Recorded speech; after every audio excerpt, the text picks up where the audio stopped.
നാദബ്രഹ്മം ഫൗണ്ടേഷന്റെ ആഭിമുഖ്യത്തിൽ സംഘടിപ്പിക്കുന്ന 36ാമത് ഗുരുവായൂർ സംഗീതാർച്ചന ഓഗസ്റ്റ് 15-ന് മേൽപ്പത്തൂർ ഓഡിറ്റോറിയത്തിൽ അരങ്ങേറും.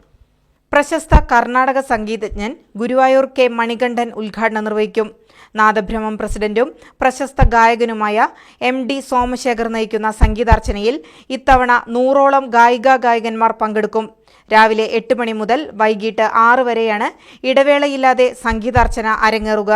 ലോക സമാധാനത്തിനും ഭാരതത്തിന്റെ അഖണ്ഡതയ്ക്കും ഐശ്വര്യത്തിനും വേണ്ടി 1988 മുതൽ എല്ലാ വർഷവും നമ്മുടെ സ്വാതന്ത്ര്യദിനമായ ഓഗസ്റ്റ് 15-ന് ഭക്തിസാന്ദ്രമായി സമർപ്പിച്ചുവരുന്ന ഗുരുവായൂർ സംഗീതാർച്ചനയിൽ ഇതിനോടകം ആയിരക്കണക്കിന് പ്രതിഭകൾ പങ്കെടുത്തു കഴിഞ്ഞു. സംഗീതജ്ഞനായ MD സോമശേഖറിന്റെ നേതൃത്വത്തിൽ കഴിഞ്ഞ 37 വർഷമായി തൃശൂർ ആസ്ഥാനമായി പ്രവർത്തിക്കുന്ന നാദബ്രഹ്മം ഫൗണ്ടേഷൻ ഗുരുവായൂർ സംഗീതാർച്ചനയ്ക്ക് പുറമെ സംഗീതരംഗത്ത് സ്തുത്യർഹമായ നിരവധി പ്രവർത്തനങ്ങൾക്കും നേതൃത്വം നൽകിയിട്ടുണ്ട്. നാദബ്രഹ്മം ഫൗണ്ടേഷൻ ട്രസ്റ്റിമാരും ഭാരവാഹികളുമായ സുധാ ബിന്ദു ശശികുമാർ, പത്മജ വേണുഗോപാൽ, പ്രവീൺ സുകുമാരൻ, വേണുഗോപാൽ കുറുപ്പത്ത്, ബാലകൃഷ്ണൻ കാറളം എന്നിവർ വാർത്താസമ്മേളനത്തിൽ പങ്കെടുത്തു.